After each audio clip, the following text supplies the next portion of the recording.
Narasi lama tentang isu pemindahan ibu kota baru resmi secara hukum disahkan pada 15 Februari 2022 dengan disahkannya Undang-Undang Nomor 3 Tahun 2022 tentang Ibu Kota Negara atau selanjutnya disebut dengan Undang-Undang IKN. Melalui undang-undang inilah ibu kota yang telah puluhan tahun berada di DKI Jakarta akan dipindahkan ke Pulau Kalimantan, tepatnya di sebagian Kabupaten Penajam Pasir Utara dan sebagian lagi di Kabupaten Kutai Kartanegara, Provinsi Kalimantan Timur. Nah, pemindahan IKN ke Nusantara melalui Undang-Undang IKN ini tentunya bukan tanpa kontroversi. Pembahasan sistem otoritas makin menarik jika dilihat dari sudut pandang otonomi daerah. Hal ini dikarenakan sistematik otorita dianggap menjalankan praktik yang bertentangan dengan semangat otonomi daerah. Penelitian ini merupakan penelitian menggunakan pendekatan yuridis normatif dengan bahan hukum dalam penulisan menggunakan bahan hukum primer dan sekunder, kemudian dikumpulkan melalui studi pustaka, yang selanjutnya dianalisis dengan menggunakan teknik deduksi.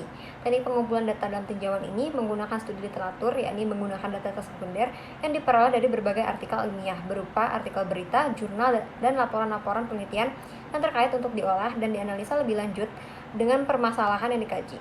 Akhir dari penelitian ini bertujuan untuk meneliti terkait bagaimana peran politik hukum dalam penyelenggaraan pemerintah otorita Ibu Kota Nusantara atau IKN dalam perspektif otonomi daerah atau pemerintahan daerah. Mari kita bahas mengenai penyelenggaraan otonomi daerah di IKN. Keberadaan IKN Nusantara ini menimbulkan pro dan kontra terkait apakah IKN Nusantara itu sendiri menjalankan otonomi daerah atau tidak. Tidak ada pemilihan DPRD dan tidak ada lembaga atau posisi yang harus diisi. Selain itu, tidak ada pula wali kota atau bupati maupun gubernur yang menjabat yang dipilih melalui pemilihan umum karena kepala otorita IKN Nusantara sendiri adalah pejabat setingkat menteri yang ditunjuk oleh presiden. Keberadaan IKN Nusantara ini dianggap sebagai suatu anomali. IKN Nusantara seolah dikonsepkan berwujud wilayah administrasi murni yang lepas dari daerah otonom.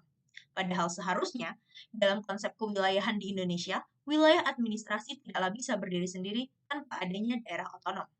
Padahal, Indonesia tidaklah mengenal adanya wilayah administratif murni, baik itu pada tingkat provinsi maupun pada tingkat kabupaten kota yang terlepas dari suatu daerah yang otonom. Struktur pemerintahan daerah IKN Nusantara berupa kepala otoritas bagi kepala daerah setingkat provinsi juga dinilai tidak sesuai. Kepala otorita IKN di dalam naskah akademik Undang-Undang IKN, posisinya condong hanyalah menjadi kepala pemindahan ibu kota dan bukanlah kepala daerah. Tidak adanya DPRD juga mekanisme pengisian kepala otorita yang langsung ditunjuk oleh presiden selaku pemerintah pusat menggambarkan adanya ketidaksesuaian dengan konsep pemerintahan daerah di Indonesia yang seharusnya. Sehingga jika ada pertanyaan apakah IKN menjalankan otonomi daerah, mungkin dapat dijawab bahwa pembentuk undang-undang IKN sebenarnya bermaksud untuk menjadikan IKN sebagai bentuk dari menjalankan otonomi daerah. Namun nyatanya di dalamnya cukup banyak ditemukan anomali atau ketidaksesuaian jika IKN Nusantara merupakan suatu daerah otonom yang menjalankan otonomi daerah, sehingga IKN Nusantara pun tidak dapat dinilai sempurna dalam menjalankan otonomi daerah sebagaimana mestinya. Perbedaan IKN dengan daerah khusus ibu kota. Pemindahan IKN ke Pulau Kalimantan bukan wacana baru. Presiden pertama Republik Indonesia, Insinyur Soekarno, telah mewacanakan ini saat diresmikannya Palangkaraya sebagai ibu kota Provinsi Kalimantan Tengah pada 17 Juli 1957. Berdasarkan pasal 1/6 Undang-Undang Nomor 29 Tahun 2007 tentang Pemerintahan Provinsi Daerah Khusus Ibu Kota Jakarta sebagai Ibu Kota Negara Kesatuan Republik Indonesia, menyatakan bahwa Provinsi Daerah Khusus Ibu Kota Jakarta, selanjutnya disingkat Provinsi DKI Jakarta, adalah provinsi yang mempunyai kekhususan dalam penyelenggaraan pemerintahan daerah karena penyelenggaraan pemerintahan daerah dan kedudukannya sebagai Ibu Kota Negara Kesatuan Republik Indonesia. Maka dari itu dapat kita simpulkan bahwa daerah khusus ibu kota yang ada di Indonesia itu berada di Jakarta. Namun dengan adanya pemindahan ibu kota ke IKN atau ke Kalimantan, ini menimbulkan polemik pertanyaan tentang bagaimana perbedaan IKN dan daerah khusus ibu kota. Lebih lanjut, IKN nantinya akan dipimpin oleh seseorang dengan sebutan kepala otorita, bukan dengan sebutan gubernur. Ditambah lagi, kepala otorita ini dipilih langsung oleh presiden, berbeda dengan gubernur yang dipilih oleh rakyat Dan ini tentunya melakukan penyelewengan terhadap Pasal 18 ayat 4 Undang-Undang Dasar 1945 yang berbunyi masing-masing kepala pemerintahan daerah, baik gubernur, bupati maupun wali kota dipilih secara demokratis. Hal ini sungguh membingungkan dengan perbedaan berdasarnya saja.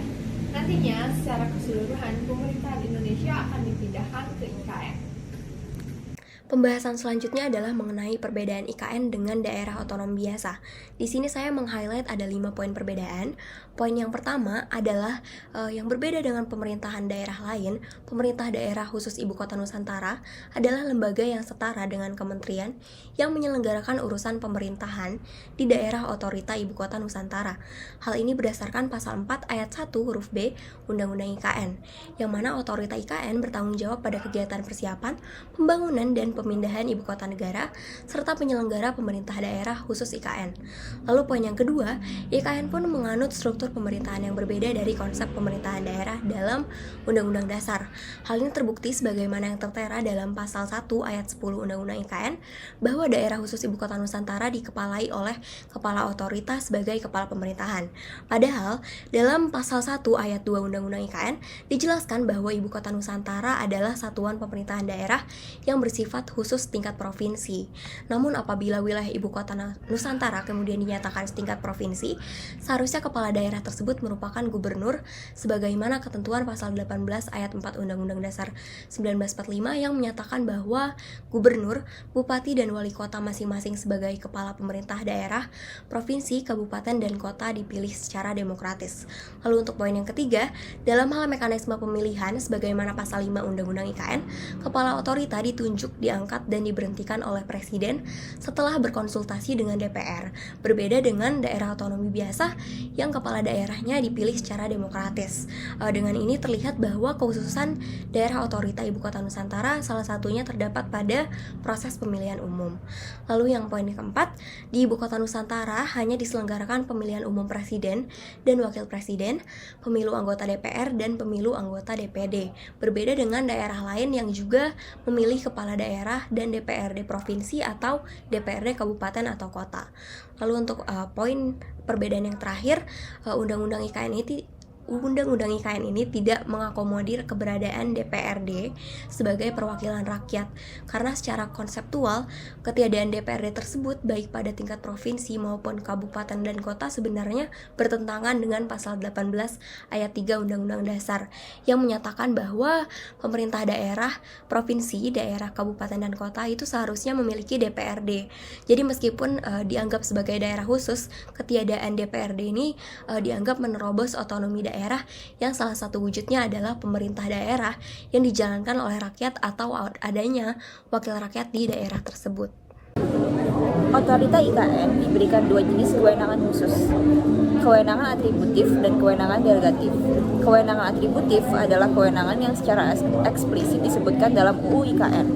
Ada 8 jenis dari kewenangan atributif, yaitu persiapan pembangunan, tata ruang, lingkungan hidup, pertanahan, penanggulangan bencana, perpajakan, anggaran, barang dan jasa. Sedangkan kewenangan delegatif mencangkup kewenangan yang diperlukan otorita IKN untuk persiapan pembangunan, pemindahan, dan penyelenggaraan IKN Nusantara. Kewenangan ini didasarkan pada Undang-Undang Nomor 23 Tahun 2014 tentang Pemerintahan Daerah. Ada 32 jenis kewenangan yang mencangkup urusan pemerintahan wajib terkait pelayanan dasar, urusan pemerintahan wajib terkait pelayanan dasar, serta urusan pemerintahan pilihan yang dapat dipilih oleh otorita IKN. Memasuki materi selanjutnya yaitu terkait dengan sistem pengisian jabatan kepala IKN yang tercantum dalam pasal 5 ayat 4 Undang-Undang IKN yang menyatakan bahwa Kepala Otorita Ibu Kota Nusantara merupakan Kepala Pemerintahan Daerah Khusus Ibu Kota Nusantara yang setingkat dengan Menteri, yang ditunjuk, dipilih, dan diberhentikan oleh Presiden setelah berkonsultasi dengan DPR. Nah, hal tersebut menimbulkan persoalan hukum terkait dengan segi pemilihan kepala dan wakil kepala otorita Ibu Kota Nusantara, di mana memperlihatkan adanya sentralisasi dari segi pemilihannya. Terkait dengan tugas serta wewenang dari Kepala IKN tercantum dalam Peraturan Kepala Otorita Ibu Kota Nusantara Republik Indonesia tahun 2022 nomor 1 tentang organisasi dan tata kerja Ibu Kota Nusantara. Pada pasal 10 menyatakan bahwa Kepala Otorita Ibu Kota Nusantara memiliki tugas di mana memimpin tugas serta fungsi dari Ibu Kota Nusantara itu sendiri. Nah, sedangkan wewenangnya itu diatur sebagaimana tertera dalam PowerPoint, yaitu yang pertama adalah menerbitkan penetapan lokasi pengadaan tanah di Ibu Kota Nusantara, yaitu pada pasal 16 ayat 5, kemudian pengalihan hak atas tanah di Ibu Kota Nusantara wajib mendapatkan persetujuan Kepala Otorita IKN yang tercantum dalam pasal 16 ayat 12, kemudian dalam rangka persiapan, pembangunan dan pemindahan IKN, serta penyelenggaraan pemerintahan daerah khusus Ibu Kota Nusantara, kekuasaan Presiden sebagai pengelola keuangan negara dikuasakan kepada Kepala Otorita IKN berdasarkan yaitu pada pasal 23 ayat 1, kemudian Kepala Otorita IKN berkedudukan sebagai pengguna anggaran atau pengguna barang untuk IKN yaitu pada pasal 23 ayat 2, kemudian Kepala Otorita IKN selaku pengguna anggaran atau pengguna barang menyusun rencana kerja dan anggaran IKN, kemudian Kepala Otorita IKN menyusun rencana pendapatan IKN apabila Otorita IKN memperoleh pendapatan dari sumber lain yang sah atau pendapatan yang berasal dari pajak khusus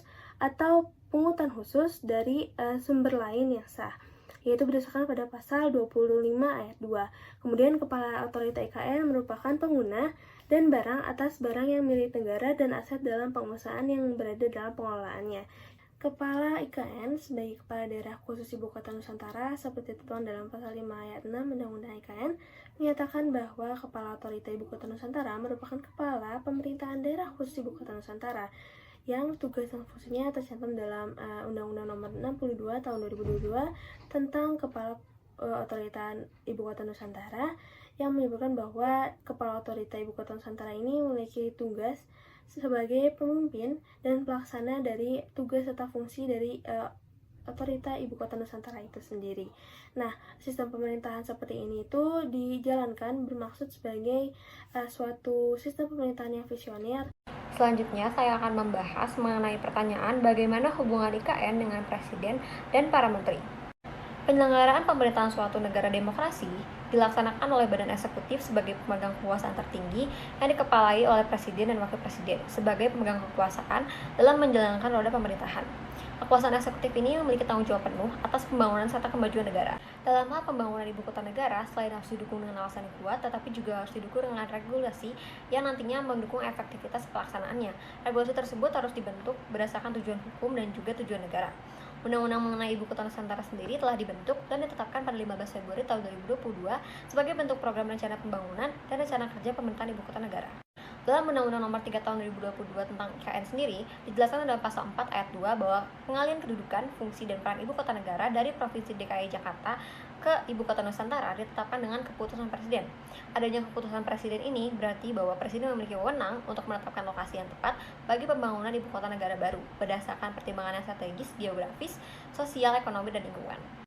Kemudian tercantum juga dalam pasal 7 Undang-Undang Nomor 3 Tahun 2022 ini yang mengatur tentang penyusunan serta pelaksanaan rencana induk pembangunan Ibu Kota Negara, yakni melakukan pengawasan langsung terhadap proyek-proyek pembangunan serta mengkoordinasikan berbagai lembaga pemerintah, BUMN, dan juga pihak lainnya seperti investor yang terlibat dalam pembangunan. Mengenai pelaksanaannya, beberapa menteri juga ikut berperan memegang masing-masing tanggung jawabnya sebagai pelaksana kekuasaan eksekutif dalam bentuk mengatur dan melakukan pengawasan terkait pelaksanaan rencana induk pembangunan Ibu Kota Nusantara. Berdasarkan sumber-sumber berita yang ada, beberapa menteri juga ikut berperan penting dalam pembangunan IKN ini. Di antaranya ada Menteri BUMN yang berperan dalam pembangunan infrastruktur melalui skema kerja sama pemerintah dengan badan usaha. Ada Menteri Keuangan yang mengelola anggaran serta mencari sumber pendanaan. Ada Menteri Lingkungan Hidup dan Kehutanan yang memastikan bahwa pembangunan ini selaras dengan prinsip-prinsip kelestarian lingkungan dengan melakukan pengkajian dan analisis dampak lingkungan atau AMDAL.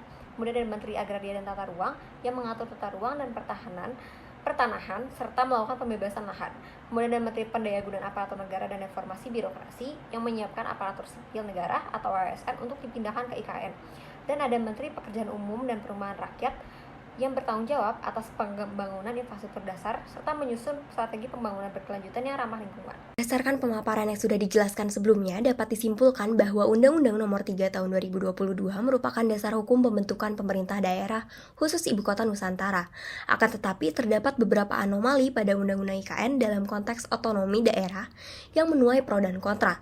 Beberapa ketentuan dalam Undang-Undang IKN yang menimbulkan permasalahan adalah terkait kelembagaan Badan Otorita Ibu Kota Nusantara, di mana IKN dirancang sebagai daerah dengan otonomi khusus setingkat provinsi, namun konsep ini kemudian menjadi rancu karena IKN itu sendiri berada di wilayah Provinsi Kalimantan Timur dan kepala pemerintahan daerah IKN tidak dikepalai oleh seorang gubernur, melainkan dikepalai oleh kepala otorita. Lalu permasalahan lain adalah terkait sistem pengisian jabatan kepala otorita yang tidak dipilih secara demokratis, melainkan ditunjuk oleh presiden, dan penghapusan lembaga Dewan Perwakilan Rakyat Daerah. Dengan demikian, nampak bahwa terdapat beberapa persoalan konseptual dalam desain otonomi khusus IKN dan sistem otorita yang diimplementasikan. Perlu adanya kajian lebih lanjut dan evaluasi terhadap struktur pemerintahan IKN dan pengaturan otonomi khusus agar sesuai dengan konsep otonomi daerah. Untuk saran dari kelompok kami, perpindahan Ibu Kota Nusantara IKN terkesan kurang bijak dan terkesan terburu-buru. Saran yang dapat diberikan oleh kelompok kami yaitu DPR dan Presiden dapat mengubah ketentuan dalam Undang-Undang Nomor 3 Tahun 2022 khususnya terkait penunjukan kepala otorita IKN oleh Presiden. Seharusnya publik mengetahui kriteria pemilihan kepala otorita ini tidak ditunjuk langsung oleh Presiden. Solusi terhadap hal ini juga dapat dibuat lembaga asesmen yang menampung aspirasi masyarakat setempat terkait calon kepala dari otorita IKN. Kemudian, jika memang IKN merupakan daerah khusus tingkat provinsi, maka seharusnya ada DPRD sebagai instrumen otonomi daerah.